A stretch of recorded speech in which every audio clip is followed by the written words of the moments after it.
Buenas tardes, bienvenidos, muchas gracias por vuestra asistencia. Bienvenidos a la ya 10ª conferencia de las cuartas jornadas Despierta. ¿Qué tal después de lo de ayer? Me imagino que reflexivos, ¿verdad? Porque ¿qué nos tienen preparados los poderes establecidos, no? Eso fue lo que nos contó ayer Rafael Palacios, entre otras cosas. Bueno, estoy aquí muy feliz de estar hoy con vosotros, de poder compartir una vez más a un auténtico invitado de lujo. Ya sabéis que al finalizar las jornadas va a estar Carlos Hernández allí con la caja de aportación voluntaria consciente para los que queráis colaborar con esta labor altruista que estamos realizando algunas personas. Y aparte también hemos dejado los carteles de tipo tabilla, para que tengáis las conferencias, los conferenciantes, las horas, los títulos, lo tenéis allí también a la salida, ¿de acuerdo? Bueno, pues quiero continuar con los agradecimientos, como suelo hacer siempre. Gracias al Centro Cívico Bailarín Vicente Escudero por cedernos este espacio tan bonito, a Charly y Nuria, que nos han atendido hoy, a Luis, nuestro técnico de sonido, que hoy ha currado mucho, hemos tenido problemas y ha currado mucho. También a la Asociación Eminqueroco, porque presta su nombre para la legalidad de este evento. Y también a Mónica Ortega, a Amalia Martín, Carlos Hernández, que colaboran conmigo en tareas logísticas. Y una vez más, hoy no ha podido venir Mindalia, pero el que no nos falla, como siempre, es Alfonso Cartón, que está grabando las conferencias para luego subirlas a la caja de Pandora. Y ahora sí, vamos con el invitado de hoy. La verdad es que es una conferencia a la que yo tenía muchas ganas de que llegara, porque el tema que vamos a tratar me siento muy identificado, y luego vamos a ver por qué, claro. Os advierto de que va a haber sorpresas esta tarde, Así que para mí es un placer, un lujazo, hoy tener aquí, lo primero, a un amigo, recién llegado de Madrid. Miguel Pedrero, bienvenido a Tierras Vallisoletanas y a las Jornadas Despiertas. Pues muchísimas gracias y a ti y a todo el equipo que organiza estas conferencias de forma absolutamente altruista. Ajá. Bueno, en primer lugar, quiero felicitarte porque los seguidores de él, pues tenemos una sorpresa, una buena nueva, y es que acaba de alumbrar otro nuevo libro que le tengo por aquí, Proyecto Anticristo, y con un título muy sugerente. Es tu primera novela y cuéntame, ¿qué contiene? Bueno, la verdad es que no tiene nada que ver con el tema de la charla de esta tarde, ¿no? que es un tema, el de este libro, Nos vemos en el cielo, manifestaciones después de la vida de nuestras mascotas, un tema muy amable, muy luminoso y muy esperanzador, ¿no? Quizás este tema circula por derroteros muy diferentes, ¿no? Es una novela, se llama Proyecto Anticristo, y en realidad comencé a escribir este libro más como un ensayo, ¿no? Pero en un determinado momento me di cuenta de que la narrativa era la mejor forma de trasladar una serie de cuestiones, digamos, un tanto peliagudas, ¿no? Porque lo que planteo en esta novela, en donde trato de trasladar toda una serie de datos reales y de informaciones que he recibido de determinados personajes vinculados al mundo de los servicios de inteligencia o de grupos políticos, grupos de poder económicos, etcétera, etcétera, es lo que yo llamo la gran conspiración, es decir, todas esas organizaciones que controlan desde las sombras la política y la economía de Occidente. Y lo que trato de mostrar en esta novela es la ideología, el pensamiento, las creencias que animan a estas poderosas organizaciones y a estos poderosos individuos, ¿no? Y esa ideología, esa visión del mundo tiene muchísimo que ver con el satanismo, ¿no? Esa ideología absolutamente atea, porque los satanistas auténticos son ateos, no creen en nada. No creen en el más allá, ni en la existencia de Dios, ni siquiera en la existencia del diablo, ¿no?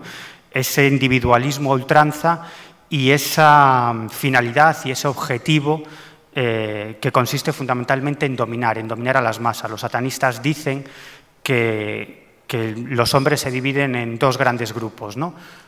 Los dominados y los dominadores. Los dominados somos la mayoría y los dominadores son los que dirigen la manada y ellos aspiran a dirigir la manada. Es decir, es una ideología, es una creencia, es un pensamiento que justifica determinadas acciones, es decir, la búsqueda del beneficio por encima de cualquier otra cuestión. Bueno, lo que trato de trasladar en esta novela, en Proyecto Anticristo, es toda esa conspiración que se mueve tras las bambalinas de la economía y la política.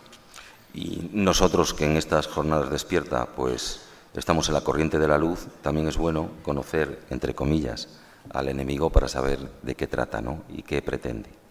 Bueno, interesante, Miguel. Vamos a pasar, como tú decías, a un tema más amable y vamos con la segunda sorpresa que tenemos preparada para hoy. Ya sabéis que Miguel ha venido hoy a dar una conferencia que ha titulado Manifestaciones después de la vida de nuestras mascotas, y uno que tiene mascota pues se siente muy identificado con esto. Y he tenido el atrevimiento de que os le voy a presentar. Poti, ven. Poti. Poti. Ven por aquí, ven. Hola. Hola. Y aquí tengo mi perrín, ¿eh? ¿Verdad? ¿Cuánto me quiere este perrín? A ver, ¿cuánto me quiere? ¿Cuánto me quiere? Uy. Oye, es el que más me quiere de casa, ¿eh? Os voy a contar algo.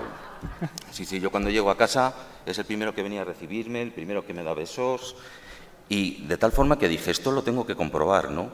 Entonces hice una cosa, metí a mi mujer en el maletero del coche 3 horas y abrí la puerta del maletero y me montó un pollo, pero tremendo. Y el caso es que lo hice con el perro y cuando le abrí a las 3 horas, pues queriéndome, alegrándose de verme, pues entonces lo tengo clarísimo, ¿eh? Bueno, es broma, ¿eh? Pero sí, aquí le tenemos, ¿verdad? Ven, que tengo una galletina, ven.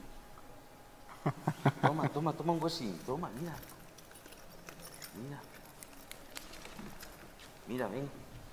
Toma un huesín. Uy, eso es que está nervioso. Ve a muchos desconocidos, me parece, ¿no? Ahora veremos a ver si le recogemos. Bueno, pues lo que nos vienen a enseñar es ese amor incondicional, ¿no? Ese amor incondicional de que no tienen ego, dicen, ¿no? Y aunque ayer hablamos del ego y que no se debe tomar tampoco como algo negativo. Bueno, y ahora sí, os voy a presentar a Miguel Pedrero. Miguel Pedrero es periodista, escritor, redactor de la revista Año Cero, es autor de 11 libros, miembro del equipo del popular programa radiofónica La Rosa de los Vientos, en Onda Cero, y colaborador de Levántate y Cárdenas, el famoso morning show de Europa FM. Ha escrito ya cientos de reportajes de investigación sobre temas tan diversos como el mundo del espionaje, enigmas históricos, conspiraciones, sociedades secretas o fenómenos inexplicables. Y también ejerció como reportero de los programas Espacio en Blanco, en Radio Nacional de España, y Milenio, en Radio Galega. Y ahora sí, recibimos con un fuerte aplauso a Miguel Pedrero.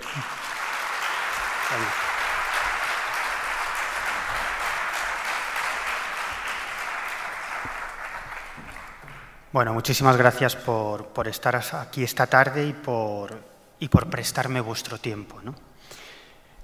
Voy a empezar con una pregunta. No os veo muy bien porque estáis a oscuras, pero sí me gustaría haceros una pregunta. ¿Quiénes de vosotros, de los que estáis aquí, cree que existe vida después de la vida? Es decir, que los seres humanos tenemos alma.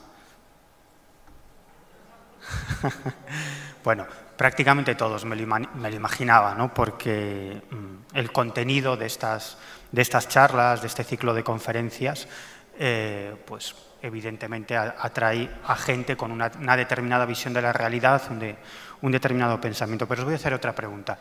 ¿Quiénes de vosotros creéis que los animales tienen alma? Alma. Bueno, también me lo imaginaba. Es decir, bastante gente, pero un poco menos. Y ahora ya os voy a hacer la tercera pregunta y os voy a sacar de espaldas. ¿Quiénes de vosotros creéis que las plantas tienen alma? Bueno, más de los que me esperaba. Más de los que me esperaba. En general, cuando hago esta pregunta en alguna charla, en alguna conferencia, presentando este libro, Nos vemos en el cielo, son muchos los que levantan la mano, los que creen que los seres humanos tenemos alma, algo menos los que creen que los animales también, y muchísimos menos, o prácticamente nadie, cuando pregunto lo de las plantas, ¿no? Incluso algunos me miran con cara un tanto extraña, ¿no? diciendo, este ya se le ha ido la pinza definitivamente, ¿no? Fijaros, los animales, se puede discutir si los animales tienen alma, igual que podemos discutir si los seres humanos tenemos alma, es decir, si continuamos viviendo una vez que este manojo de carne y huesos deja de funcionar en este mundo tridimensional, ¿no? Pero de lo que no cabe duda, y esto es una verdad científica, es que los animales tienen conciencia. Es decir, los animales quieren, los animales se enfadan, los animales sufren no solamente físicamente, sino también psicológicamente. Los animales se enamoran, se desenamoran. Es decir, en el fondo, no somos tan diferentes a los otros seres vivos, ¿no? A veces los miramos por encima del hombro, con una visión un tanto antropocéntrica, pero la realidad es que, como digo, no son tan diferentes a nosotros. Esta mujer que veis en la imagen es Jane Goodall, ¿no? Jane Goodall es una de las más famosas zoólogas, primatólogas. Ella es experta en el estudio de los chimpancés. Durante 55 años investigó el comportamiento de estos primates en las selvas de Tanzania, ¿no? 55 años, ¿no? Está considerada una de las personas más influyentes de la actualidad a nivel mundial, ¿no? Ha recibido infinidad de premios, como el Príncipe de Asturias de las Ciencias, y ella ha formado parte, ha dirigido, ha sido un personaje principal en toda una serie de organizaciones que defienden los derechos de los animales, ¿no? Organizaciones internacionales que han hecho muchísimo por cambiar la visión que tenemos nosotros sobre los otros seres vivos, ¿no? Y Jane Goodall dice una frase, suele repetir una frase que a mí se me ha quedado grabada, ¿no? Ella suele comentar, si existen miles de millones de personas en este planeta que profesen diferentes religiones, filosofías y creencias, y todas ellas están convencidas de que tenemos alma y existe un más allá, ¿por qué esas mismas personas le arrebatan esa posibilidad a los animales, ¿no? Y es muy cierto, porque son seres vivos igual que nosotros y, como os he dicho anteriormente, y esto es una verdad científica, está demostrado desde el punto de vista científico, tienen conciencia, ¿no? Y os podría comentar muchísimas historias que nos llevaría muy lejos, pero me voy a quedar con una. ¿Conocéis a una gorila que se llama Coco? ¿Alguien ha oído hablar de ella? Bueno, Coco es una gorila que nació en el año 1971 en la Fundación Gorila de California, ¿no? Y sus cuidadores son científicos de la Universidad de Stanford, y desde el momento de su nacimiento lo que han hecho con Coco es entrenarla en la comprensión o en el uso de determinadas palabras, ¿no? Ella se comunica por el lenguaje de signos americano, estadounidense, y emplea más de 1000 palabras. Y no solo eso, sino que entiende más de 2000 palabras, es decir, emplea 1000 y conoce más de 2000, ¿no? Y una prueba evidente de su inteligencia es que Coco tiene la capacidad de crear nuevas palabras que no le han enseñado, ¿no? Por ejemplo, en una ocasión vio un anillo, ¿y cómo creéis que denominó al anillo? Pulsera dedo. Es decir, que es un ser muy inteligente, y los científicos mantienen habituales conversaciones con Coco, ¿no? Que es algo absolutamente sorprendente. Y hay una historia que yo creo que es fascinante, ¿no? A Coco le encantan los gatos, ¿no? Y en uno de sus cumpleaños, bueno, pues pidió un gato, ¿no? Y le regalaron un gato. De hecho, le presentaron una camada de gatillos y él eligió a uno de ellos, el que más gracia le hacía. Él mismo le puso su nombre, lo bautizó como Olval, ¿no? Precisamente porque siempre estaba dando vueltas, ¿no? Parecía un balón, ¿no? Y bueno, Coco lo cuidaba como si fuera su bebé, ¿no? Lo llevaba continuamente enganchado a la pierna, jugaban, le hacía cosquillas. Y un día Olval se escapó de la Fundación Gorila y desgraciadamente lo atropelló un coche y murió.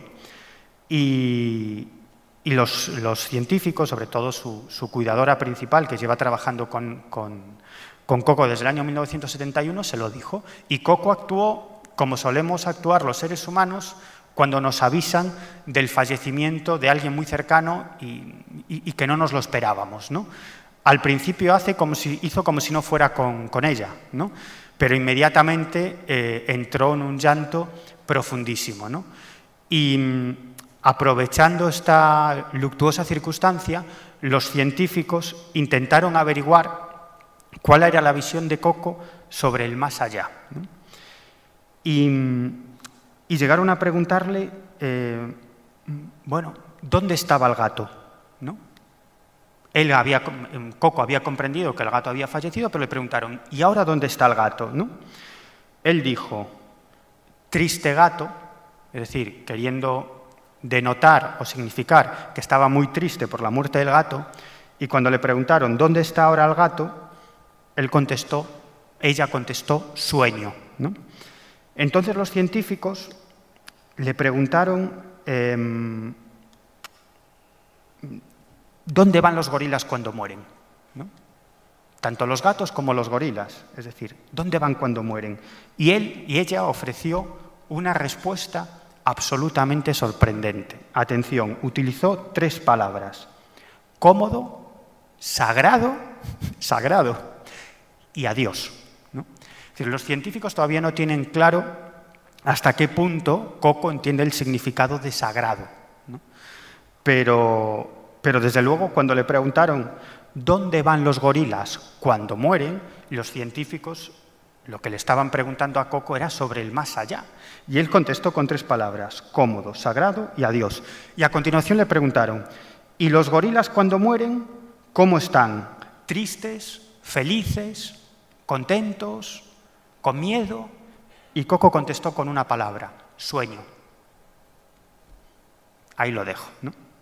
Bueno, la propia Jane Goodall, que como digo, estuvo 55 años trabajando en las selvas de Tanzania, observando el comportamiento de los chimpancés, en gran parte de ese periodo de tiempo ella trabajaba sola, ganándose la confianza de los chimpancés, y en muchas ocasiones era prácticamente una más de esas manadas de chimpancés, ¿no? Y ella escribió un artículo en su momento que dio mucho que hablar y causó una gran polémica, porque se titulaba Espiritualidad en los primates, ¿no? Ella defendía que en varias ocasiones había tenido la oportunidad de observar rituales de una religión animista o una protorreligión profesada por los chimpancés, ¿no? E incluso en ese artículo está descrito ese ritual religioso, lo que ella piensa que es una especie de ritual religioso, ¿no? que ella en alguna ocasión describió como la danza de la cascada. Es como una especie de arrebato místico de los chimpancés cuando observan determinados fenómenos naturales, ¿no? Y que tiene que ver con unos movimientos que realizan, se le erizan los pelos del cuerpo. En el caso de la danza de la cascada se meten en el agua, comienzan a chapotear con sus patas, toman piedras, empiezan a lanzarlas a la cascada y finalmente se sumergen en la cascada, incluso suben por las lianas y entran como en una especie de trance místico. Esto se ha observado también en determinados momentos cuando llueve y sale el arco iris, ¿no? que los chimpancés, incluso en cautividad, realizan lo que también los primatólogos llaman la danza de la lluvia, ¿no?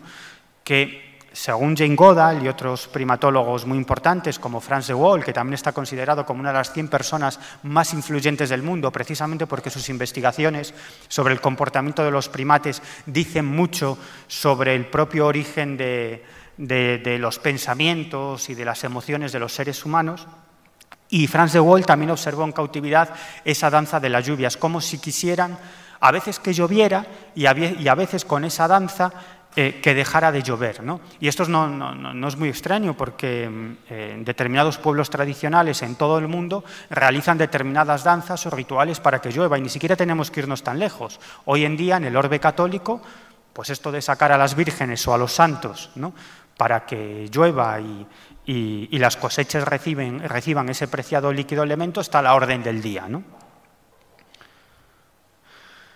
Y en la cuestión del alma de los animales es algo que está en discusión, ¿no? Incluso desde el punto de vista teológico, ¿no? Fijaros, hace ya bastantes años, el Papa Juan Pablo II generó una agria polémica, porque vosotros sabéis que los papas son infalibles. Es decir, lo que dice el Papa va a misa, nunca mejor dicho, porque según el dogma católico, pues tienen el apoyo, la influencia del Espíritu Santo, ¿no? Y el Papa Juan Pablo II, el 10 de enero de 1990, dijo lo siguiente, públicamente: los animales también tienen un aliento vital recibido por Dios.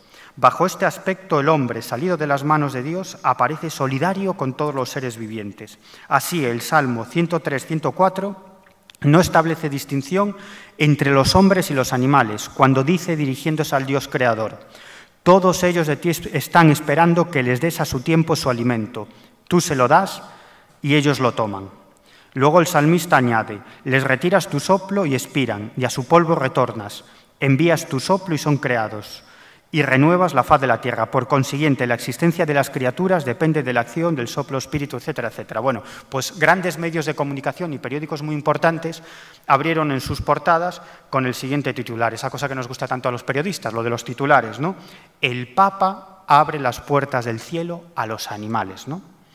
No fue el único Papa que dio que hablar, Pablo VI, ¿no? Pablo VI, en una ocasión, esto es algo que se cuenta, él se encontraba por unas de las estancias del Vaticano. Él iba acompañado por varios asesores y varias personas, y se encontró a uno de los empleados del Vaticano con su hija pequeña, que estaba llorando. Y el Papa le preguntó qué le pasaba, ¿no? Y la niña le explicó que estaba muy triste porque se le acaba de morir el perrito, ¿no? Y Pablo VI, intentando consolar a la niña, como haríamos todos, pues le dijo: no te preocupes, que tu perrito está en el cielo y ya dentro de mucho tiempo tú te irás a reunir con él, ¿no? Claro, que esto lo diga un papa, como digo, va a misa, ¿no? Por lo tanto, también se filtró a los medios de comunicación y también se publicó que Pablo VI abría las puertas del cielo a los animales.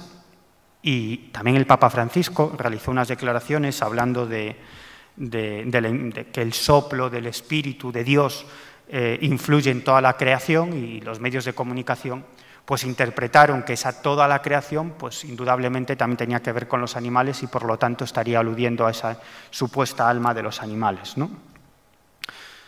Como digo, hay incluso sacerdotes y muy importantes y teólogos muy importantes que defienden la existencia de alma en todos los seres vivos, no solamente en los seres humanos. Y de hecho, toda una serie de teólogos católicos tuvieron mucho que ver con el inicio de toda una serie de organizaciones internacionales que defienden los derechos de los animales. Además, hay una circunstancia curiosa, y es que se unieron en esas organizaciones, por un lado, creyentes, es decir, teólogos católicos, y por otro lado, grupos más de izquierdas vinculados a los movimientos de liberación animal, y que juntos pues provocaron el nacimiento de estas organizaciones en defensa de los derechos de los animales, a las que pertenecen no solamente teólogos, sino juristas y catedráticos de ética, es decir, personas, biólogos,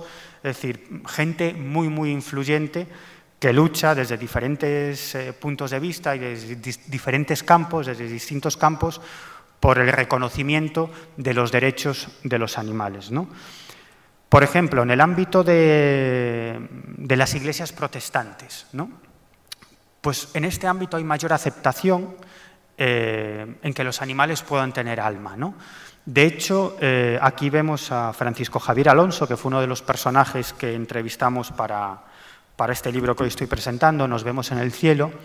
Él es pastor de la Iglesia Anglicana, y él nos reconocía que él personalmente cree que los animales tienen alma. Incluso nos lo justificó en determinados pasajes bíblicos, ¿no? Y él nos explicaba que en su iglesia, en la Iglesia Anglicana, normalmente las iglesias protestantes son mucho menos dogmáticas que la católica en determinados aspectos, es decir, que no tienen una opinión cerrada, sino que dejan al albur de los creyentes una opinión sobre el tema. Y esta es una de las cuestiones que las iglesias protestantes, fundamentalmente esta, la anglicana, a la que estoy haciendo alusión, pues dejan al albur de los creyentes.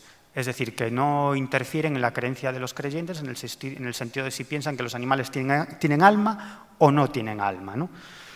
Y de hecho, este hombre, Francisco Javier Alonso, se basaba en determinados pasajes sagrados para justificar ese alma de los animales. Por ejemplo, él nos hablaba de Eclesiastés 3:19, ¿no? Ahí leemos: el destino del hombre es como el de los animales, el mismo destino les espera a los dos. Como muere uno, así muere el otro. Todos tienen el mismo aliento. El hombre no tiene ventaja sobre los animales. Bueno, este es uno de los múltiples pasajes bíblicos de los que me hago eco en este libro, Nos vemos en el cielo, que parecen indicar o apuntar a una aceptación del alma de los animales, ¿no? También investigamos cuál era la opinión sobre este asunto en otras creencias, en otras fe, en otras religiones muy extendidas, como el caso del hinduismo, ¿no? Aquí vemos a Juan Carlos Radchandani, que es un español de madre española y padre hindú, y que él acabó convirtiéndose en sacerdote del hinduismo, ¿no? De hecho, vivió muchísimos años en la India aprendiendo con diferentes maestros, actualmente reside en España, y él nos explicaba que desde el punto de vista del hinduismo, que es otra de las grandes religiones monoteístas, ¿no? Junto al cristianismo y al islam, desde ese punto de vista todos hemos sido animales.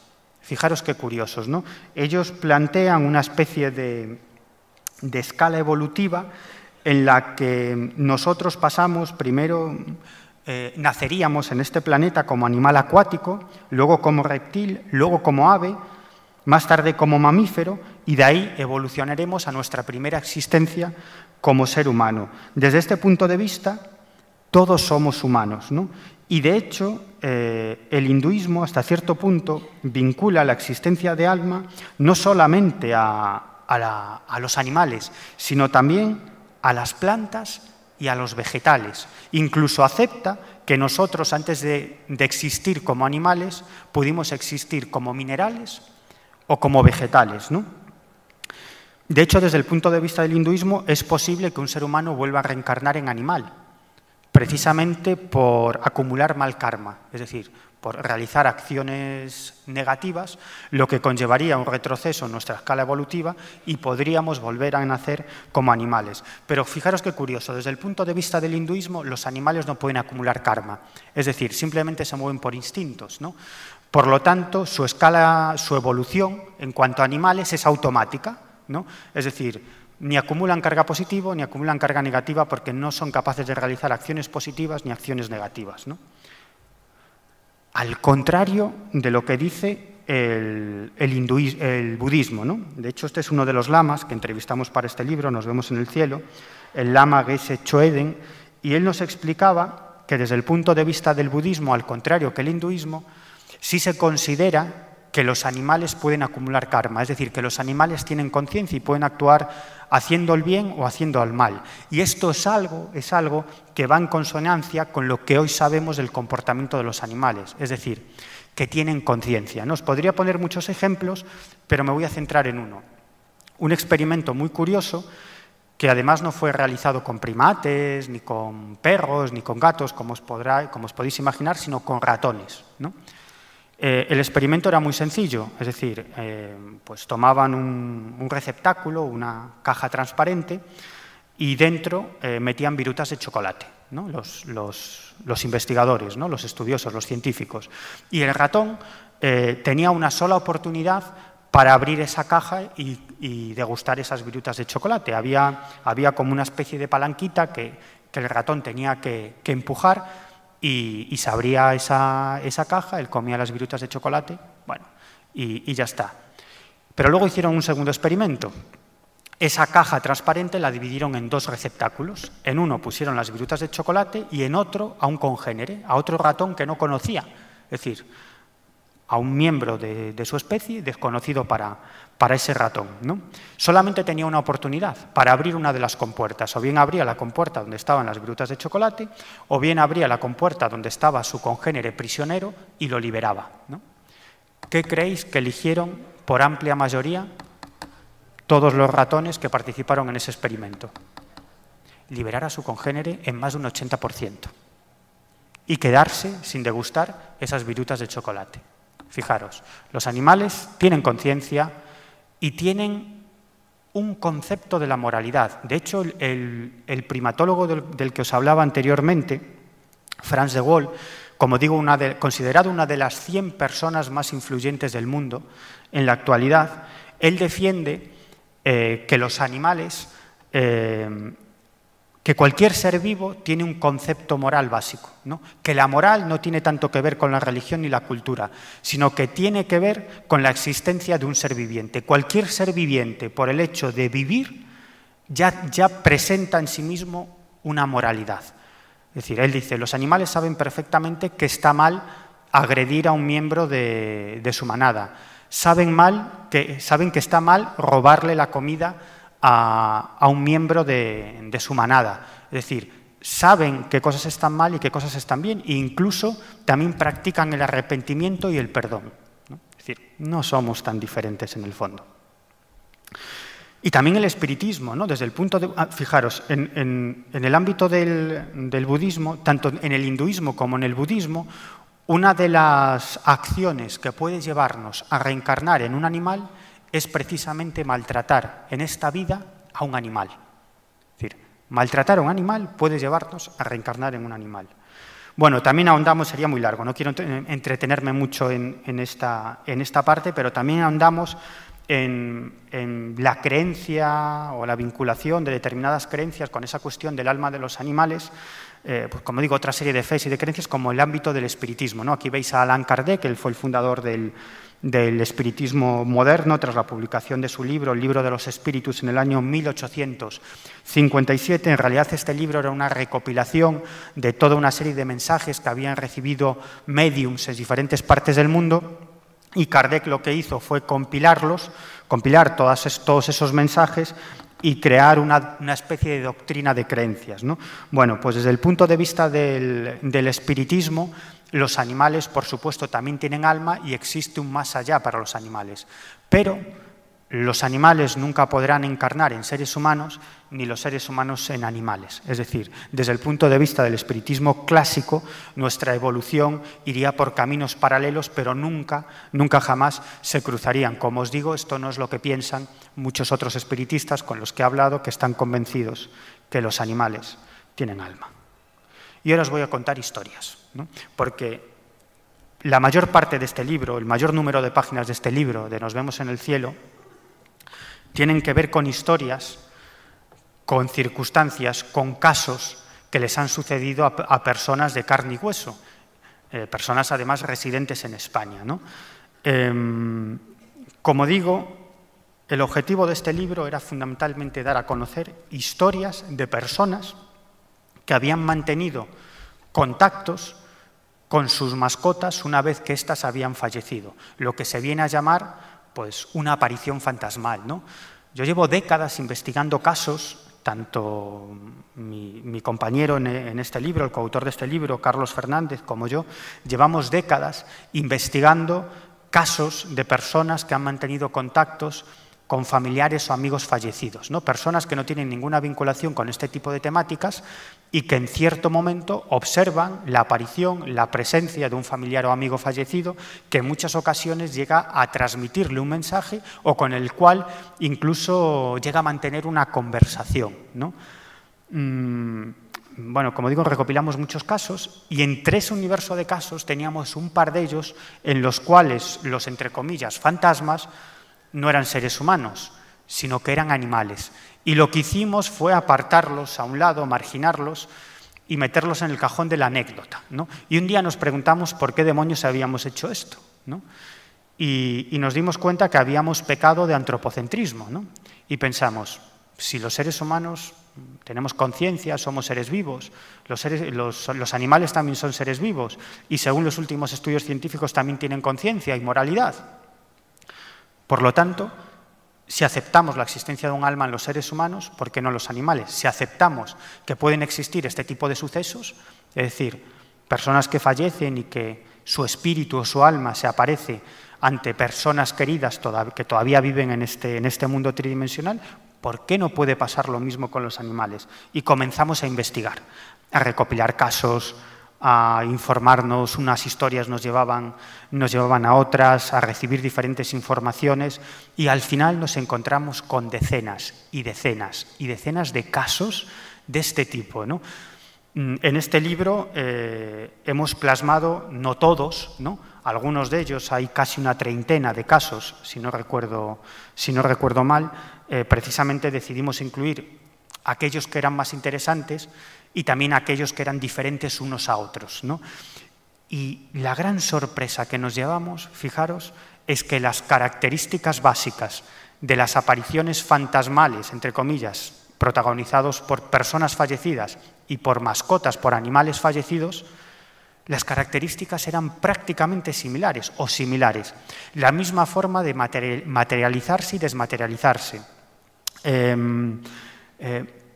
Casi los mismos mensajes, sí, mensajes, porque muchas de estas personas que han visto a sus mascotas o han mantenido contactos con sus mascotas después de fallecidas, decían que de algún modo sentían que éstas les transmitían algún tipo de mensaje o de sentimiento de forma telepática, ¿no? Que ellos captaban en forma de palabras, ¿no? Por ejemplo, es muy habitual que en los casos de apariciones de personas fallecidas, éstas se presenten con un aspecto físico que no tiene nada que ver con el aspecto que tenían cuando fallecieron, ¿no? Sino que se presentan a una edad entre 40 y 60 años, cuando estaban en plenas facultades físicas y mentales, ¿no? Y esto es muy habitual, ¿no? Que se presenten a una edad pues de 40, 50, 60, 60 y tantos años, y en muy buen estado. Pues exactamente igual con los animales. Fijaros, ¿no? Animales que fallecieron, en el caso de perros, por ejemplo, que fallecieron a los 14 o 15 años y se presentan ante sus dueños con 5, 6 o 7 años cuando estaban en plenas facultades físicas y mentales. Fijaros qué curioso, ¿no? Bueno, este es un caso, es uno de los casos con los que abrimos el amplísimo capítulo. Como os digo, la mayoría del libro está dedicado a casos de este tipo. Es el protagonizado por Gizmo y Candy, ¿no? Ahí lo veis. En este caso, la protagonista humana de esta historia se llama Isabel Martín, es una mujer que vive en Madrid y cuando ella estuvo casada, tuvo pareja, cuando vivía con su pareja, pues ellos se hicieron con un animal, adoptaron. A mí no me gusta la palabra comprar, ¿no? Adoptaron a un perro, en este caso una hembra, que bautizaron como Candy, ¿no? Pero ¿qué pasaba? Que los dos estaban mucho tiempo fuera de casa, ¿no? Es decir, pues trabajaban mucho, estaban poco tiempo en casa y el pobre animal estaba muy triste, ¿no? Muy decaído, nervioso, entonces consultaron a un veterinario y este les dijo que bueno, la mejor opción era adoptar un compañero y que si Candy era una hembra, pues adoptar un macho de la misma raza para que no se sintieran solos, ¿no? Y efectivamente así lo hicieron, adoptaron a un macho que bautizaron como Gizmo. Y Gizmo y Candy se hicieron inseparables durante 14 años, ¿no? Hasta que finalmente, por el inexorable paso del tiempo, pues pasó lo que nos pasará a todos tarde o temprano, que en este caso Gizmo falleció y Candy entró en una profunda depresión. Se negaba a moverse, se negaba a salir de casa y se negaba a comer, ¿no? Lo intentaron todo, de todas las formas posibles que os podáis imaginar. Nada. Candy no quería comer. Las llevaron al veterinario, intentaron alimentarla a la fuerza, no había manera. El veterinario les dijo, mira, si el animal quiere dejarse morir, pues va a fallecer, no hay nada que hacer. Bueno, uno de esos días en los que Candy estaba ya muy mal y estaba en una habitación, en su camita, estaba ahí dentro. Bueno, pues ese día Isabel estaba en una de las estancias de la casa y en ese momento entraba su hermana, Cristina, a casa, que tiene llaves de casa, y de pronto Isabel escuchó un grito, ¿no? Era su hermana, y cuando sale se encontró a su hermana con las manos en la cabeza, diciendo, ¿qué pasa? ¿Qué pasa? Y dice, no te lo vas a creer, pero acabo de ver a Gizmo. Dice, hombre, no puede ser, si Gizmo ha muerto. Y dice, pues lo acabo de ver. Y el relato es muy interesante, ¿no? Porque lo que relata Cristina es que ella entra en casa y ve a Gizmo saliendo de una estancia, de una habitación, y está convencida de que era Gizmo. Además, como veis, son bastante diferentes los animales, es decir, no hay lugar a equívoco, ¿no? Es decir, tienen diferente color, diferente tono, unos más blanco-grisáceo, el otro es blanco-negro, ¿no? E incluso son diferentes físicamente, uno es más gordo y más alto, ¿no? En fin, que hay diferencias físicas entre ellos, ¿no? Inconfundibles, ¿no? Y ella está convencida de que vio a Gizmo, que salía de una habitación, recorrió todo el pasillo y entró en la estancia en la que se encontraba Candy. Cristina salió disparada, entró en la habitación y cuando entró, obviamente no vio a Gizmo, sino a Candy. Candy prácticamente no se podía mover y estaba dormida. Es decir, ella no podía haber sido, ¿no? Cristina está absolutamente convencida que vio a Gizmo. Gizmo dirigiéndose a la habitación donde estaba su gran amor, Candy, que estaba falleciendo. Entonces Cristina e Isabel llegaron a la conclusión de que Gizmo, lo que había hecho, como en muchos otros casos de seres humanos que hemos recopilado, vino a llevarse a Candy, ¿no? A llevarse el alma o el espíritu de Candy con él. Y efectivamente, a las pocas horas, poquito después, Candy finalmente falleció. Antes de contaros la historia de Rufo, me gustaría contaros también la historia de Pancho, ¿no? Porque en este libro no hay solamente historias protagonizadas por perros y gatos, ¿no? Pancho era una cacatúa que vivía en la ciudad de La Coruña, ¿no? Y vivía muy feliz con una familia. Y el caso es que la cacatúa, Pancho, tenía una manía, y es que cuando demandaba atención, porque quería comer o quería que le hicieran caso, pues se dedicaba a picotear repetidamente los barrotes de su jaula metálica, y me decían esas personas que era un ruido a veces ensordecedor y muy molesto, por lo tanto tenían que acudir para ver qué quería Pancho sí o sí, no les quedaba otro remedio. Bueno, el caso es que pues bueno, Pancho pues falleció también por el paso del tiempo. A todos los miembros de la familia les embargó una gran tristeza porque ya era uno más de la familia. Su jaula era su hogar personal, pero su jaula siempre estaba abierta, es decir, Pancho podía hacer lo que le daba la gana por la casa. Y esa jaula, esa vivienda particular de Pancho estaba en la cocina, ¿no? Cuando muere Pancho, inmediatamente tiran esa jaula, ¿no? Precisamente para no recordar al animal.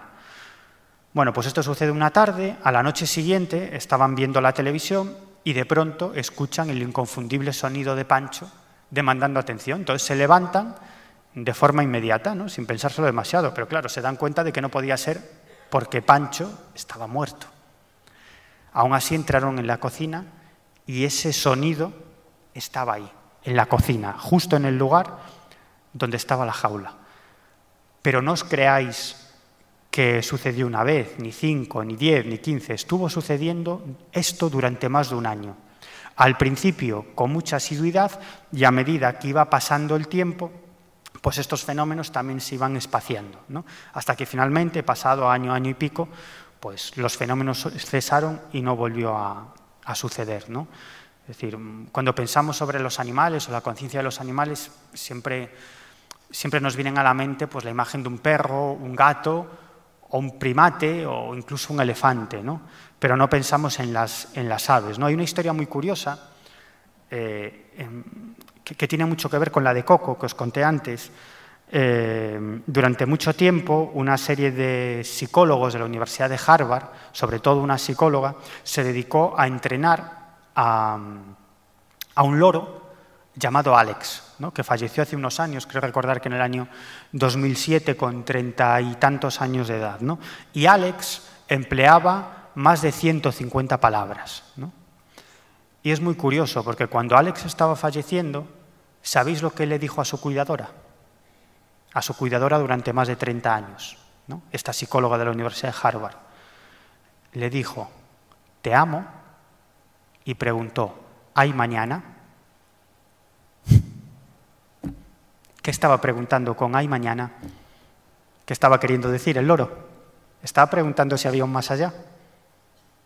Bueno, lo dejo ahí. Esta es otra historia, una de las muchas historias que comentamos en el libro, ¿no? Este ser vivo que veis aquí se llama Rufo, es un West Highland White Terrier y durante muchísimos años vivió con una madrileña llamada Marian, ¿no? Bueno, el caso es que Rufo fue un perro muy feliz durante toda su vida, compartió, como digo, su existencia con Marian y en el año 2014 pues comenzó a ponerse muy enfermo, sufrió un derrame cerebral y bueno, allá había que alimentarlo, alimentarlo con una jeringuilla, darle de beber, es decir, el animal estaba muy mal, ya no descansaba bien, tenía dolores, ¿no? Y solamente dormía o descansaba cuando lo hacía encima de su cuidadora, encima de Marian, ¿no?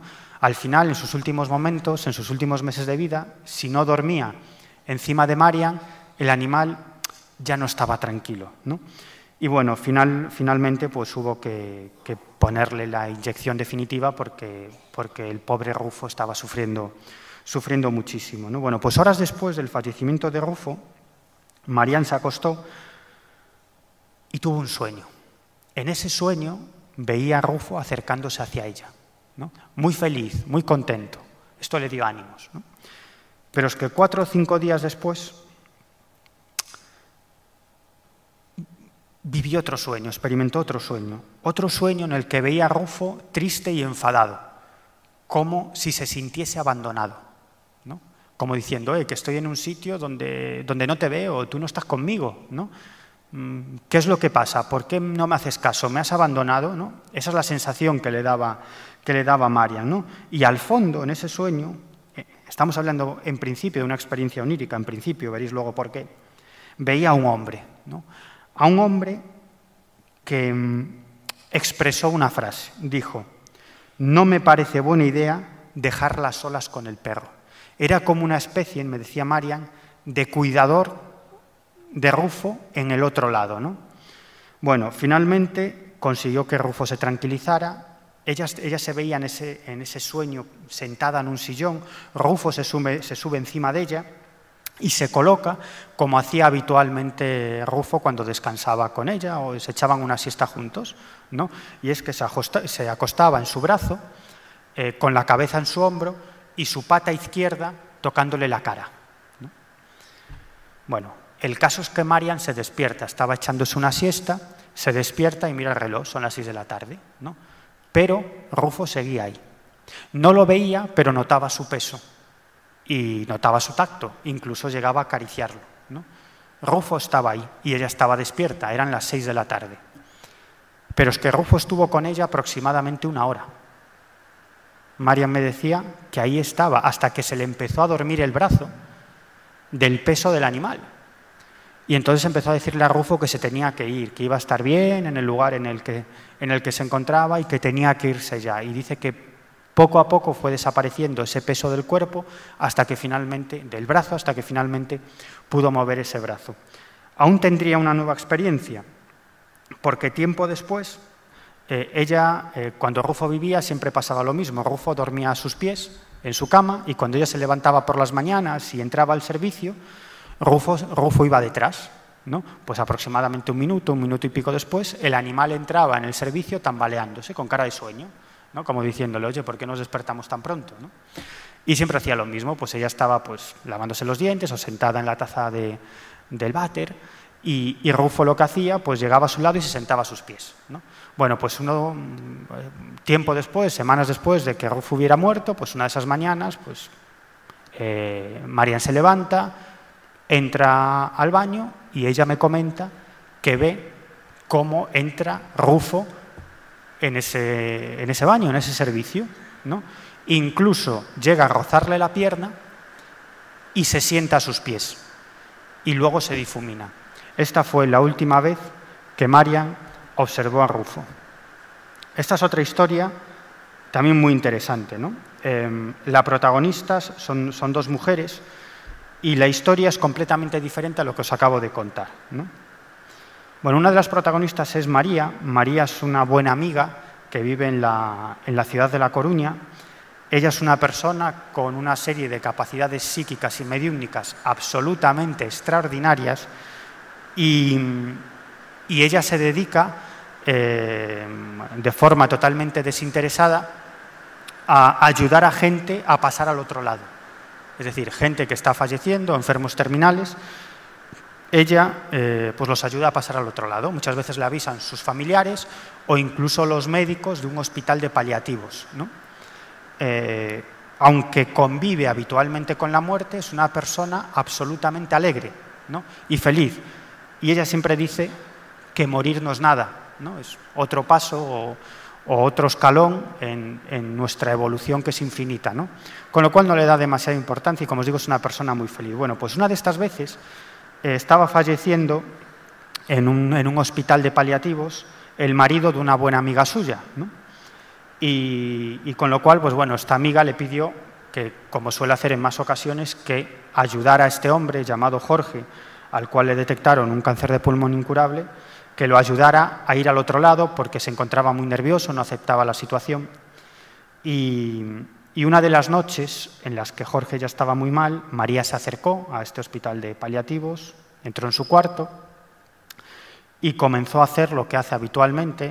No me voy a parar aquí porque sería muy largo de explicarlo, narro en el libro, para que esa persona, o el espíritu de esa persona que estaba en proceso de tránsito, alcanzara la luz, ¿no? María siempre me dice que habitualmente al espíritu o al alma de la persona que está en proceso de tránsito viene a recogerlo o a llevárselo algún familiar, algún amigo, alguna persona que ya ha fallecido, ¿no? Muy cercana a ese individuo que está falleciendo, ¿no? Pero en este caso le sorprendió porque quien vino a buscarlo no era un ser humano, sino un animal, ¿no? Un perro de determinadas características, blanco, con algunas características, bastante grande, con blanco y negro, es decir, bueno, una serie de características que María describió perfectamente, ¿no? Y bueno, pues ella hizo lo que tenía que hacer y ese perro acabó, el espíritu de ese perro acabó llevándose al alma de esa persona que estaba en proceso de tránsito. María siempre dice que las personas, las almas, los espíritus de las personas que están en proceso de tránsito, primero viajan al otro lado, es decir, se desprenden del cuerpo físico y el cuerpo físico todavía vive durante unas horas. Es decir, que de algún modo continúa funcionando casi por inercia hasta que finalmente pues acaba de funcionar definitivamente, ¿no? Entonces María, cuando hizo todo este proceso, sacó a su amiga de la habitación, a la esposa de Jorge, que estaba falleciendo, y le dijo: ¿quién se va a quedar hoy con Jorge? ¿Tú o alguno de tus hijos? Porque se turnaban, ¿no?, cuidándolo. Y ella dijo: no, me voy a quedar yo. Y María le contestó: pues mejor, quédate tú, prefiero que te quedes tú, porque sabía que iba a fallecer, ¿no? Y efectivamente, pocas horas después, Jorge fallece. Bueno, María le comenta a esta mujer quién ha venido a llevárselo a Jorge, ¿no? Y esta mujer le dice que, bueno, por la descripción que le ofrece, no reconoce ese animal. Es cierto que a Jorge le gustaban los animales, que tuvieron perros, una serie de perros durante su vida, ¿no?, que convivieron con ellos, pero que ninguno se acercaba a esas características que ella le decía. Bueno, María no le echó más cuentas, ella tampoco, y la cosa quedó ahí. Bueno, cuando Jorge fallece, al día siguiente, su esposa se dedica a hacer limpieza en casa, ¿no?, a ordenar cosas y tal, ¿no? Y se encuentra en el despacho de Jorge, en un portafolio, se abre ese portafolio y está vacío.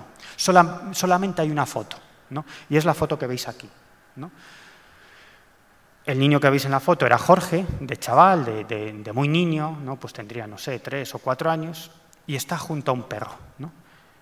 Y entonces esta mujer recordó, ¿no?, y dijo: ah, claro, esta es una foto que Jorge me había enseñado, me contaba ella, en muchas ocasiones, ¿no?, y siempre decía que recordaba con muchísimo cariño a un perro que tenían sus padres cuando él era muy pequeño y al que estaba muy unido, ¿no?, y que durante su niñez convivió con este animal hasta que el animal acabó falleciendo, ¿no? Y en más de una ocasión le enseñó la foto comentándole pues el gran cariño que sentía por este animal, aunque hacía mucho que había fallecido, ¿no? Y claro, cuando vio la fotografía, pues esta mujer dijo: hombre, pero si este es exactamente el perro que me describió María, ¿no?, esa persona que ayudó a Jorge a viajar al otro lado, ¿no? Y efectivamente, inmediatamente llamó a María, le invitó a comer y le enseñó esta fotografía y María dijo, claro, este fue el animal que yo vi, el animal que vino a llevarse a Jorge, ¿no? Fijaros qué historia más curiosa. Y os voy a contar la última rápidamente porque sí me gustaría que preguntarais, si tenéis algo que preguntar o que decir o que comentar. Es el caso de Yumara. Es un caso muy complejo, muy complicado. Esta es Yumara. Mirad, la mayoría de los casos de apariciones de animales, una vez que han fallecido, todos estos casos, o la mayoría de ellos, tienen una característica común, y es que el cuidador humano y la persona estaban muy unidos en vida. O bien porque el animal le había salvado la vida a la persona, o bien porque la persona le había salvado la vida al animal, en muchas ocasiones, ¿no? Y este es el caso de Yumara, ¿no? La cuidadora de Yumara, Mari Carmen, fue operada de vesícula, las cosas no salieron bien y desde entonces pues, sufre pues, una serie de ataques muy dolorosos, ¿no? Cuando esto sucede, en muchas ocasiones necesita atención médica. Si no recibe atención médica, puede llegar incluso a fallecer, ¿no? Y ella bueno, vivía con Yumara, ¿no? con este animal que veis aquí. Bueno, el caso es que una tarde comenzó a sentir esos dolores. Ella avisó a un compañero de trabajo, le dijo que iba a llegar un poco tarde. Acababa de terminar de comer, estaba preparándose para ir a trabajar por la tarde. Empezó a sentirse muy mal. Se acercó a su habitación para echarse un rato, pero no le dio tiempo, se desplomó. ¿Qué creéis que hizo Yumara? Bueno, pues la agarró con su boca por la chaqueta, la arrastró por todo el pasillo y la acercó al teléfono. E incluso la reanimó. Mari Carmen tuvo el tiempo suficiente para descolgar el teléfono y llamar a un vecino que tenía llaves de casa, que inmediatamente entró y la llevó al hospital. Entró más muerta que viva y finalmente logró recuperarse casi de milagro.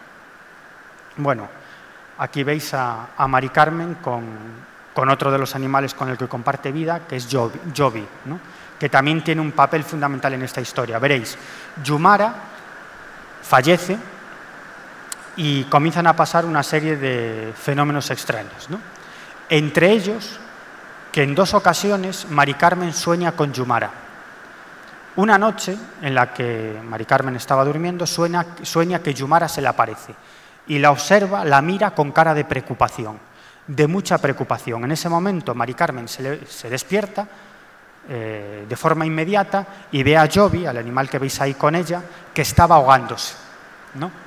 Finalmente logra más o menos recuperarlo, logra que vuelva a respirar y bueno, le salva la vida, lo lleva al veterinario y el veterinario le dice que lo que tiene Jovi es un problema en la tráquea y cuando se pone nervioso por alguna causa, esa tráquea se le abre y se le cierra de forma muy rápida y puede llegar a ahogarse. Pero es que esto le sucedió en una segunda ocasión. Otra vez que Mari Carmen estaba durmiendo, sueña con la aparición de Yumara, otra vez se despierta de repente por ese rictus de preocupación de Yumara y se encuentra a Jovi ya completamente casi ahogado, ¿no?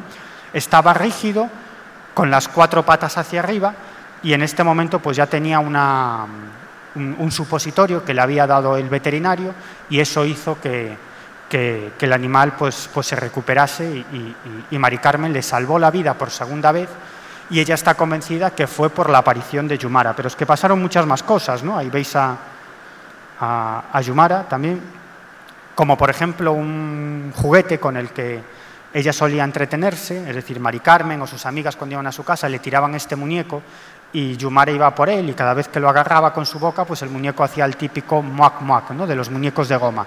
Bueno, pues una vez que había fallecido Yumara, tanto ella como personas amigos, amigas que estaban o familiares que estaban en su casa llegaron a escuchar el muac muac del muñeco hasta el punto de que quitaron todos los sillones del salón para ver si estaba debajo de algún sillón ese muñeco y no estaba, ¿no? Bueno, pasaron muchísimas cosas, como que apareció al lado de la cama o del lugar donde solía descansar Yumara, donde solía tener su cama, una pelota con la que ella jugaba habitualmente, una pelota de tenis que Mari Carmen había guardado en un armario al fondo de todo, ¿no? Pues en varias ocasiones, cuando llega a casa y ella vive sola, se encuentra esa pelota justo en el lugar donde dormía Yumara, ¿no? Es decir, bueno, pasaron muchísimas cosas hasta la traca final, ¿no?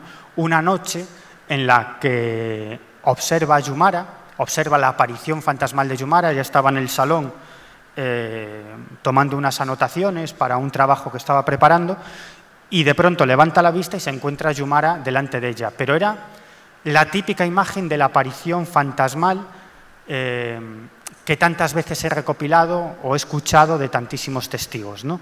Era como una imagen vaporosa, menos nítida que cuando el animal vivía, ¿no? Y lo curioso es que Yumara recibe una serie de mensajes telepáticos que llega a transmitirle Yumara, ¿no? Es decir, es como si el animal tuviera la capacidad de transmitir sentimientos a palabras, ¿no? Y mantuvieron una conversación, ¿no? Que además transcribo en el libro y que, bueno, no vamos a entrar ahí ahora, pero una de las cosas que le dice, por ejemplo, es que ella, Yumara, se presenta ante Mari Carmen así, pero que en el otro lado ella ya no tiene esa forma, ya no es así, ¿no? Esa es una de las informaciones que le transmite, de los pensamientos que le transmite en forma de palabras Yumara, ¿no? Bueno, os podría contar muchas otras historias. En el libro, como os digo, hay decenas y decenas de historias. También hay un capítulo dedicado a las plantas, ¿no? Que es un tema también fascinante, fascinante. Las plantas son seres vivos iguales que nosotros. La biomasa de este planeta está compuesta en un 99,5% por plantas. Es decir, que los animales, entre los que incluyo a los seres humanos, somos una parte mínima. Es decir, las plantas, los vegetales, son realmente los reyes de la creación. Además, están aquí, están en nuestro planeta millones de años antes de que surgiera el primer animal, ¿no? Es decir, que son los verdaderos reyes. ¿Y sabéis que las plantas se comunican entre sí a través de las raíces? Es una cosa absolutamente alucinante. ¿Sabéis que son solidarias unas con otras? O incluso se enfrentan unas con otras, y que se comunican no solamente a través de las raíces, sino a través de olores. Cuando, por ejemplo, hay un depredador cerca, que tienen cerebro y que tienen sentidos, que tienen 15 sentidos y que son capaces de captar incluso las ondas electromagnéticas o la fuerza gravitatoria. Bueno, lo de las plantas es otra cuestión absolutamente fascinante. Son seres vivos, son seres vivos. Y de hecho existen numerosos experimentos en los que llega a mantenerse un contacto telepático con esas plantas, ¿no? Que es otra de las cuestiones de las que hablamos en el libro. Bueno, pero como os digo, son muchísimas cosas de las que os podría contar, muchísimos casos, y bueno, hablamos incluso de psicofonías o de transcomunicación instrumental, es decir, del contacto con el otro lado, con el más allá, a través de medios electrónicos, que es uno de los fenómenos más fascinantes que están sucediendo en la actualidad. Equipos de técnicos en electrónica, de técnicos en imagen y sonido, físicos, científicos, están agrupados en diferentes organizaciones a lo largo del mundo y están conectando con ese otro lado a través de medios electrónicos, llegando a mantener conversaciones con entidades que se identifican como espíritus del otro lado. Pero no estoy hablando de psicofonías, de la típica voz, sino de conversaciones de pregunta-respuesta.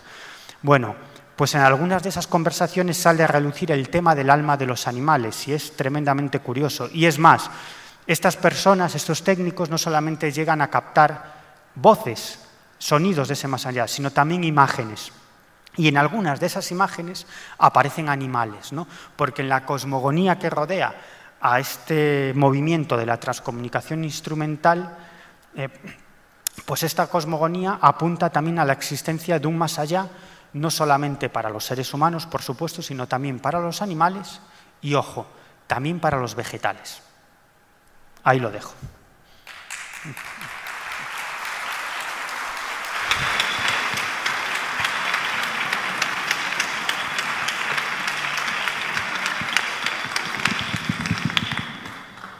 Bueno, pues vamos a comenzar con las preguntas, ¿eh? Yo cuando has dicho lo de la pelota, me he acordado del mío de ayer, porque Llevaba mes y medio sin aparecer su pelota favorita. Y ayer se puso al lado del sofá intentando escarbar. Digo, ¿qué quieres? ¿Qué te pasa? Y es que estaba la pelota debajo y llevábamos un mes y pico sin ella. Y ha estado todo el día con ella, sin separarse de la pelota, claro. Bueno, ¿algún voluntario? ¿Voluntaria?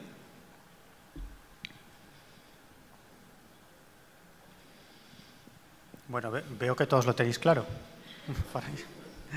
Pues fijaros que es un tema complicado este, ¿eh?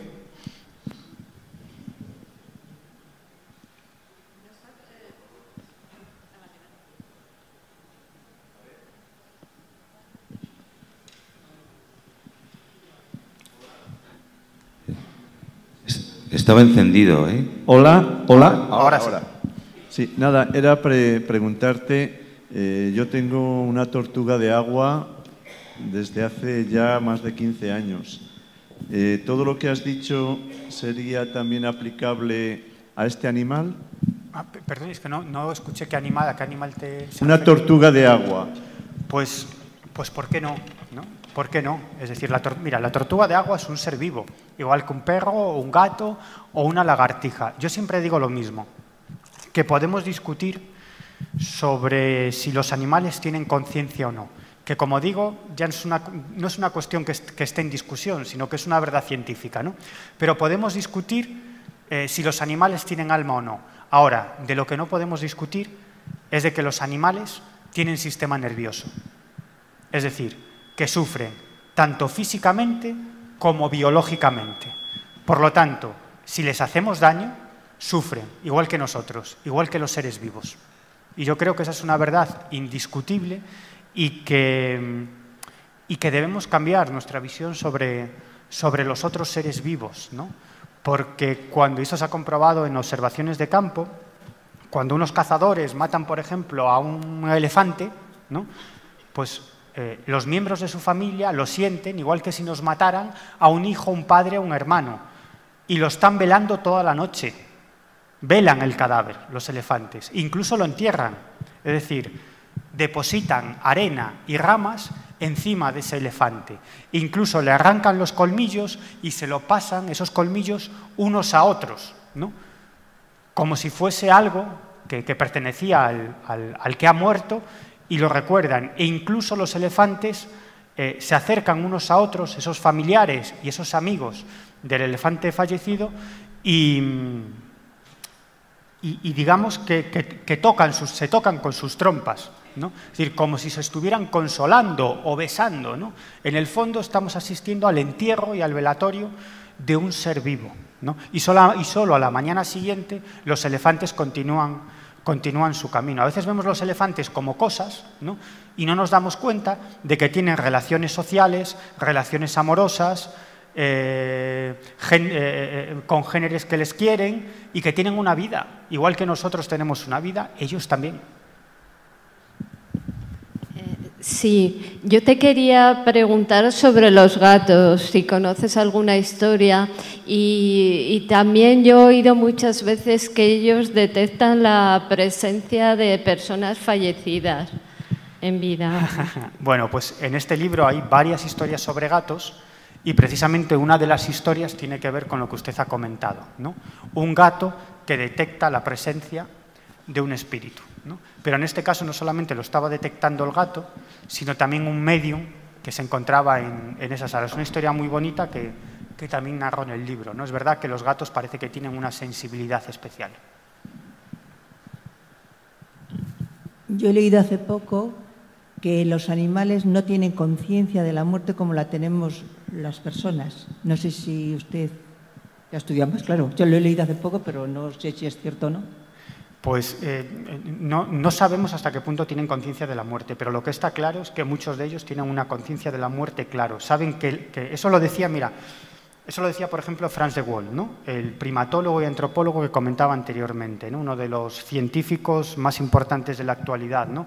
Él decía que él está convencido de que muchas especies de animales, por no decir todas o prácticamente todas, tienen conciencia de la muerte, en el sentido de que la muerte es algo definitivo y diferente a la vida, ¿no? Desde luego él tiene claro que los elefantes tienen una clara conciencia de la muerte Los delfines probablemente también tienen una clara conciencia de la muerte y, por supuesto, los primates también tienen una clara conciencia de la muerte. Fíjese lo que decía antes de Coco, ¿no?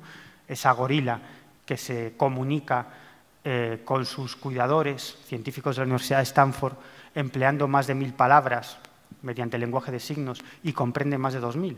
Es decir, una gorila entiende más palabras que muchos de nuestros diputados, ¿no?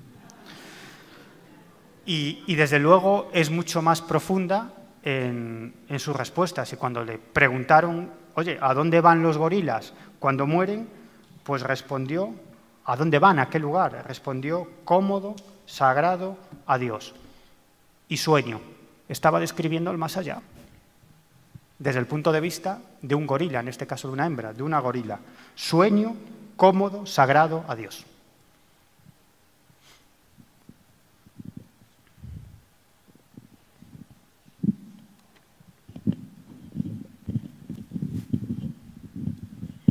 Sí, creo haberte entendido que has dicho que hay técnicos en diferentes partes del mundo que se están comunicando con el más allá.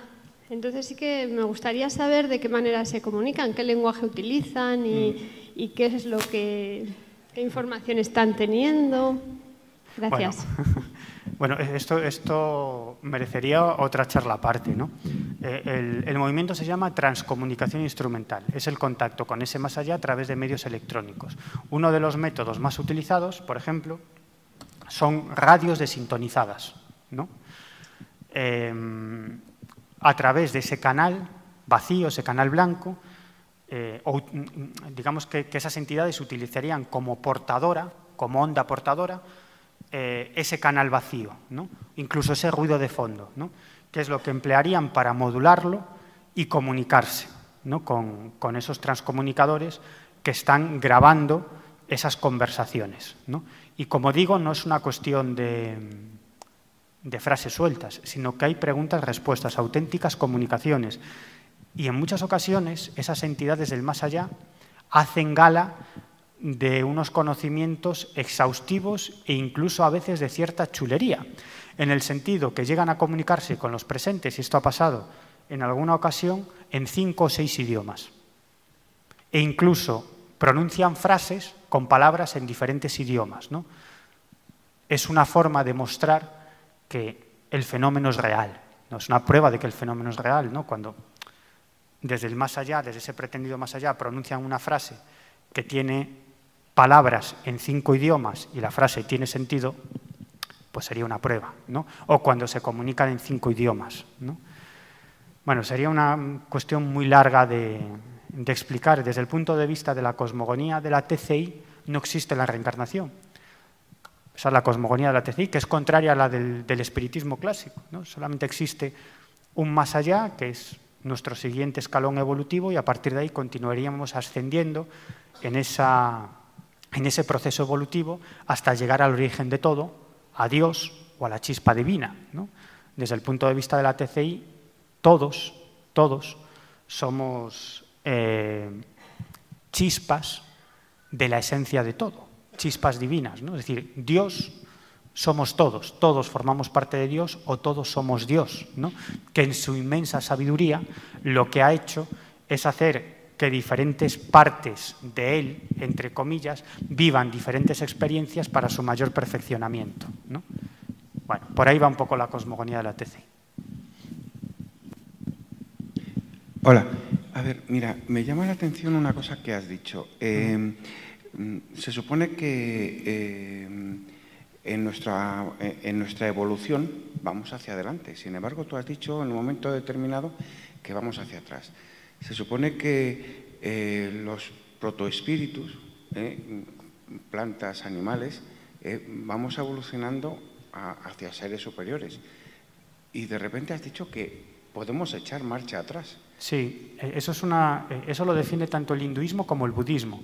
Es decir, que los seres humanos podemos reencarnar en animales motivado por acumular mal karma.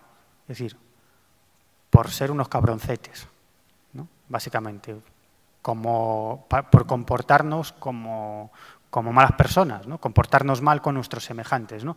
Y una de las acciones que acumulan muy mal karma es maltratar a un animal, ¿no? Y esa es una de las razones fundamentales por las que un ser humano puede llegar a reencarnar en un animal, maltratar a un animal. Sí, hola, Miguel. Hola. Gracias por la charla. Quería pedirte si podías profundizar un poco más en lo último que has dicho sobre el mundo vegetal. Es que, bueno, me has recordado un poco que leí hace muchos años, no sé si conocerás las experiencias de los años 70, me parece que fue por ahí, de Cliffbuster, ¿no? Sí, algo así. sí. Entonces, no, saber un poco si en qué se había avanzado, bueno, alguna historia así un poco interesante al respecto. Mira, se ha avanzado muchísimo en cuanto al conocimiento de las plantas, ¿no? De hecho, hoy en día existen biólogos y laboratorios únicamente especializados en el estudio de las plantas, ¿no?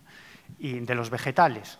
Y hay grandes avances. De hecho, hasta el punto de que todos los científicos implicados en estas investigaciones, y lo que voy a decir es fuerte, acaban convirtiéndose en defensores de los derechos de las plantas. Es decir, y hay un movimiento liderado por uno de estos biólogos especializados en el estudio de las plantas, el máximo experto mundial, se llama Stefano Mancuso, es italiano y dirige un laboratorio científico, con todos los protocolos científicos, repito, él está considerado el mayor científico, el mayor experto en el comportamiento de las plantas, en las plantas, en el mundo vegetal, ¿no? Y él lidera una iniciativa internacional para defender los derechos ya no de los animales, sino de las plantas, porque en base a sus investigaciones, tanto él como sus colegas consideran que las plantas son seres vivos con, en cierto modo, conciencia e inteligencia, ¿no? Creen que pueden sufrir, que sufren, ¿no? Y que, por lo tanto, deben protegerse como seres vivos que son, ¿no? Fíjate qué curioso, ¿no? Y este movimiento no parte de organizaciones más o menos esotéricas o espirituales o espiritualistas, sino que parte del ámbito científico, de personas que están investigando qué son las plantas, cómo actúan las plantas y cuál es su inteligencia, ¿no? Y, de hecho, en el libro le dedicamos un amplio capítulo a esta cuestión de las plantas. De hecho, el otro coautor de este libro, de Nos vemos en el cielo, es Carlos Fernández, que además de periodista es técnico en electrónica, ¿no? Y además uno de los máximos expertos en el mundo en lo que os acabo de contar, en la transcomunicación instrumental. Él es uno de los editores de Cuadernos TCI, que es la revista internacional, es una revista en inglés, muy especializada solamente para las personas que trabajan en el campo de la transcomunicación, ¿no? Es decir, es alguien que sabe mucho de parapsicología, y te digo todo esto porque él ha realizado experimentos con plantas, ¿no? Experimentos parapsicológicos con plantas, construyendo determinados aparatos, porque él es técnico en electrónica y algunas de esas cuestiones las comentamos en el libro, pero bueno, sería algo muy, muy largo y muy profundo y quedaría incluso para otra charla. Hola. Hola, buenas. Buenas tardes. Me gustaría que hablaras de los animales que se sacrifican para la alimentación. Que queremos mucho a las mascotas, pero luego los otros pobres, ¿qué? Claro que sí. Claro que sí. Y de hecho, fíjate que, por ejemplo, Jane Goodall, ella es vegetariana por convicción, ¿no? Como muchas otras personas que están vinculadas. De hecho, la mayoría de los primatólogos expertos en el estudio de los animales acaban haciéndose vegetarianos, precisamente porque ven en los animales o ven reflejados en los animales lo que son ellos mismos, ¿no? Y lo cierto es que hay una gran discusión sobre hasta qué punto los seres humanos podemos vivir siendo vegetarianos, ¿no? O eso nos puede afectar a la salud, ¿no? Bueno, yo creo que no todos podemos ser vegetarianos, ¿no? Pero de hecho existen muchos vegetarianos que viven perfectamente durante toda su vida y mucho tiempo, ¿no? Sin graves problemas de salud y mueren a una avanzada edad, ¿no? Por lo tanto, ¿por qué no se puede vivir siendo vegetariano? Lo que sí es cierto es que, y a esta cuestión le dedicamos un capítulo muy amplio en este libro, ¿no? Nos planteamos si meterlo o no meterlo en el libro, ¿no? Porque es un libro muy luminoso, ¿no? Es un libro que ofrece mucha esperanza, ¿no?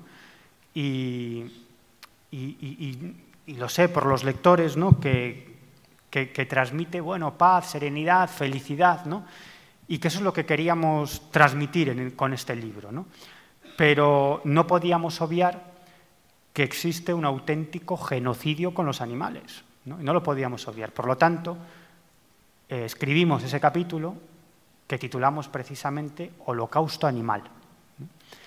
Y lo cierto es que es un auténtico holocausto porque los tratamos de forma absolutamente terrible y violenta, sobre todo en las granjas de la agricultura intensiva, de la ganadería intensiva, ¿no? La extensiva es diferente, ¿no? Es decir, los animales viven en libertad o en semilibertad, se alimentan de forma natural y sí es cierto que llegada a una determinada edad, pues los sacrifican para que nos alimentemos de su carne, ¿no? Pero los animales que viven en granjas de ganadería intensiva sufren lo que no está en los escritos, ¿no? Es un capítulo muy sangrante en el cual no nos cortamos absolutamente nada en describir todas esas violaciones, cuestiones terribles, ¿no? Que les hacemos a los animales, porque precisamente en este mundo capitalista, hipercapitalista, neoliberal en el que nos movemos, el beneficio prima por encima de todo, ¿no? Por lo tanto, el objetivo de cualquier industria, y en el caso de la ganadería también, es obtener el máximo beneficio empleando el mínimo de recursos. Es decir, de lo que se trata es de engordar al máximo a los animales, es decir, que los animales son simplemente contenedores de carne y, por lo tanto, cada ejemplar hay que aprovecharlo al máximo, engordarlo al máximo y luego acabar sacrificándole para obtener el máximo beneficio, ¿no? A estos animales se los alimenta mediante sondas, ¿no? Sondas conectadas a su cuerpo, con piensos. Engordan hasta 4 y 5 veces su peso, ¿no? Son ciegos, se les rompen todos los huesos, ¿no? Sufren todo tipo de infecciones, con lo cual les tienen que inocular también medicinas, ¿no? A esos animales para que no acaben falleciendo y por lo tanto no se evaporen o no se vaya al traste ese beneficio, ¿no? Viven en cubículos en los que no se pueden mover, se sientan sobre sus propias necesidades, ¿no? Sí, bueno, es una vida absolutamente terrible, una vida que solamente es sufrimiento, no solo psicológico, sino también físico, hasta extremos indescriptibles, absolutamente indescriptibles. Y finalmente, pues son trasladados al matadero y allí son sacrificados, ¿no? Esa es la vida de muchos de los animales que viven en esas granjas de ganadería intensiva y que luego, bueno, acaban como carne, como filetes que luego nos llevamos a la boca, ¿no? Es decir, habría mucho que hablar sobre esto, es una cuestión un tanto distinto a la charla que me ha traído hoy aquí, pero como digo, dedicamos un amplio capítulo a esto y también, ojo, es muy peligroso lo que está pasando, porque esos mismos medicamentos que se le inoculan a los animales para tratar esas enfermedades, esas infecciones que sufren precisamente por esa vida tan insalubre que llevan y tan triste, ¿no? Pues eso pues acaba en los filetes de carne que nos tomamos, ¿no? En la carne que ingerimos, ¿no? Acaba en la cadena alimentaria, ¿no? Por lo tanto, cuando nosotros enfermamos y nos recetan determinados medicamentos, los científicos, y hay muchos estudios realizados sobre esta cuestión, pues llegan a la conclusión que esos medicamentos ya no son tan efectivos precisamente porque nuestro cuerpo ya está habituado a ellos. Es decir, nos los comemos, los ingerimos en los filetes, en la carne que nos metemos dentro de nuestro cuerpo. Y esto es la causa de decenas y decenas y decenas de miles de muertes de seres humanos todos los años. Es decir, que los medicamentos ya no hacen la función adecuada y, por lo tanto, no actúan contra la enfermedad o contra la infección que está sufriendo esa persona precisamente porque el cuerpo ya se ha habituado a esos medicamentos que ingerimos en la carne, que comemos. Y gracias por la conferencia. Y yo, al respecto de lo que has comentado, hay un documental de Paul McCartney que se llama Si los mataderos tuvieran espejos de cristal o algo así, no sé si lo conoces. Lo recomiendo que lo veamos para tomar conciencia del tema porque iba a contar una cosa, pero has hablado de esto y es mucho más grave, es mucho más terrible y da para mucho. Y hay otro documental de un activista, creo que ha viajado con animales que les trasladan a animales como chimpancés, que están completamente cosas ilegales. Y lo que quería comentar era un caso personal para demostrar la conciencia de los animales. En mi casa, en verano, yo dormía con la ventana abierta y todas las noches entraban cucarachas. Es un patio de luces, hay una tubería y se colaban cucarachas. Cuando llovía, aún más. De tal manera que a las 4 de la mañana me levantaba a lo mejor y veía todo el suelo lleno de cucarachas. Las cucarachas se subían por la mesa, las cucarachas se subían por mi cabeza y llegaban a la cama. En ocasiones se metían en mi mano, entre mi mano, y yo me despertaba porque me estaban haciendo cosquilleos en las manos. Bueno, era algo que mi madre es paranoica de las cucarachas, no puede verlas. Y está siempre que veo una, la entra en pesadillas, empieza a desinfectar todo. Bueno, y yo no quería matarlas. Yo tengo la conciencia de que no hay que matar a ningún ser vivo, gratuitamente. Pero claro, a mí al principio me daba un espanto, me despertaba y tenía las cucarachas corriendo, tenía una en la mano incluso, y al principio te impacta. Ya llegó un momento que me acostumbré, porque estaba entre cerrar la ventana y morirme de calor en verano, o abrirla y respirar aire, y refrescarme un poco. Entonces, ya una vez las maté, porque al principio las maté alguna vez, y de muy mala gana, porque yo no quería hacerlo. Entonces, ya después de pasado tiempo, ya me desperté una noche, tenía una cucaracha por la cabeza, por la almohada, la vi en la almohada y ya dije, esto ya no lo aguanto más. No quería que mi madre se enterara tampoco, porque mi madre me oía por las noches también montar el escándalo, que iba a ver si la sacaba o hacía algo con ellas. Entonces ya la dije a la última cucaracha que vi ahí en la almohada, ya no, por favor, no podéis estar aquí. Me comuniqué con la cucaracha, es decir, les dije, es que por favor ya no podéis estar aquí porque mi madre os va a matar, para mí es un poco desagradable que subáis a mi cabeza por la noche, que entréis en mi mano, y la dejé escapar. La dejé ir, no me ocupé de ella ni de sacarla a veces trataba de cogerlas con un recogedor y echarlas de una manera sin matarlas, pero se escapan siempre porque corren muy rápido y basta que vayas a cogerlas y se te van. Entonces ya harto ya de la situación, me comuniqué con la cucaracha en sí, la dije, por favor no vengáis más porque no podéis estar aquí, os voy a tener que matar o mi madre os va a matar y van a poner veneno, que yo no quería tener veneno debajo de la cama o echar sprays. No volvió a aparecer una cucaracha. Después de yo comunicarme con esa cucaracha, no volvió a aparecer una cucaracha por mi habitación. Ni ha vuelto a aparecer una cucaracha. Tengo una tubería por donde se cuelan, una tubería que baja. No ha vuelto a aparecer. Qué curioso. Os comento una cosa y luego a ver si me da tiempo a mí a contar una anécdota que yo tengo también muy curiosa y me la has recordado. Miguel se tiene que ir a Madrid y tiene que firmar los libros, ¿vale? Entonces tenemos 2 preguntas ya de las personas que han levantado la mano, ¿de acuerdo? Mati. Sí. Quería preguntarte qué opinión te merece cuando dicen que los animales tienen alma grupal. Bueno, pues fíjate que es una creencia extendida en algunas filosofías, ¿no?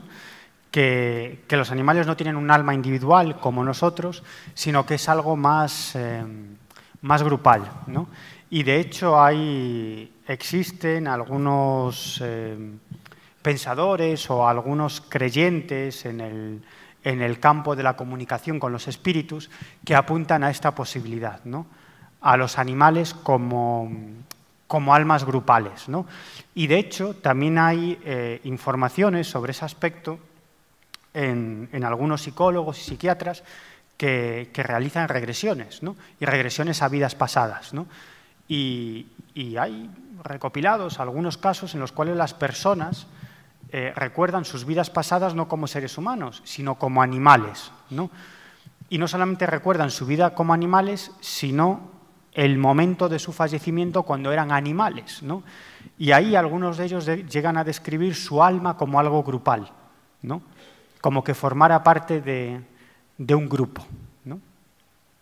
Sí, es cierto que hay filosofías y existen informaciones que apuntan a esto del alma grupal de los animales, pero es cierto que en el ámbito de otras religiones, como el hinduismo, el budismo o el espiritismo, no tienen esa concepción del alma grupal, sino del alma de los animales como algo individual, igual que las almas de los seres humanos. Buenas tardes, Miguel. Hola, buenas. A ver, yo desde mi punto de vista, que adoro a los animales, hasta el punto de pensar que sí tienen conciencia, sentimientos, más que muchas personas, no he entendido muy bien el por qué se dice que cuando te has portado mal en el tema de la evolución, según tu karma, es como un castigo reencarnarte en un animal. O sea, si ellos, o sea, para mí son muy importantes, mucho más que muchas personas. No sé si me explico. Perfectamente. Entonces, no sé, como que me has sentado, no mal, sino que no entiendo, o sea, que como castigo se diga que te vas a reencarnar en un animal, porque para mí los animales son total. Mira, si te sirve de algo, yo estoy de acuerdo contigo. Pero en realidad lo que estaba haciendo era comentando la visión que tienen sobre este tema las distintas religiones, sobre todo las religiones más importantes, ¿no? Y es cierto que desde el ámbito del budismo o del cristianismo, reencarnar en ser humano es evolucionar, ¿no? Respecto a un animal, porque se supone que aunque los animales tienen conciencia, tenemos más conciencia, ¿no? En el fondo, no deja de ser una visión antropocéntrica de la realidad, en este caso de una realidad espiritual o religiosa. Pero la verdad, desde mi punto de vista, es que los animales son tan seres vivos como nosotros. Por lo tanto, considerar como un castigo o un retroceso evolutivo reencarnar en un animal, pues no deja de ser más que antropocentrismo. Estoy de acuerdo contigo. Bueno, pues yo creo que un fuerte aplauso, ¿no? Ahora os cuento la anécdota, ¿eh?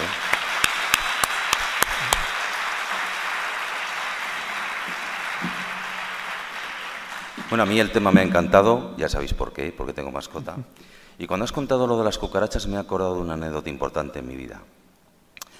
Yo tengo un tío que falleció hace unos 2 años y medio y curiosamente, yo no lo sabía, ¿eh?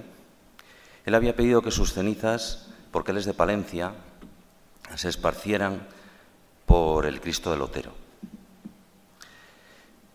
Día que murió, el día de la festividad del Cristo del Otero. ¿Y qué tiene que ver esto con lo que estamos contando de los animales? Pues que yo llegué del tanatorio a mi casa a las 12 de la noche y en 26 años que llevo en esa casa nunca me había pasado. Me encontré, nada más que entré por la puerta, con un moscardón, pero que no era una mosca grande, sino, o sea, un auténtico bombardero, de color negro, revoloteando por la casa, que es que daba miedo, ¿eh? Y la verdad es que yo cogí una toalla, yo procuro hacer lo que tú también, ¿eh? Y le pegué un zurriagazo y fue cuando le pude ver, o sea, era algo muy feo, por decirlo de alguna manera, o sea, algo... Entonces recogí a este insecto, que, o sea, yo creo que mediría unos 4 centímetros de largo, y le eché por el patio. Ah, claro, que se me ha olvidado deciros cómo le llamaban a mi tío. Mosquito. Me decía un buen amigo que ha venido aquí a dar estas conferencias, me decía, palpable, si te ponen una mosca o un mosquito, no le hubieses dado importancia ninguna. Y te pones a cenar a las 12 de la noche y pasa una mosca o un mosquito, pues no lo hubiese asociado. Pero esto no me quedó más remedio que asociarlo, ¿verdad? El mensaje estaba claro. Bueno, pues aquí finalizamos esta magnífica conferencia de hoy. Espero que hayáis disfrutado lo que he disfrutado yo y lo que he aprendido yo. Ya sabéis que ahora Miguel Pedrero va a estar aquí en el escenario firmando los 2 libros que ha traído hoy.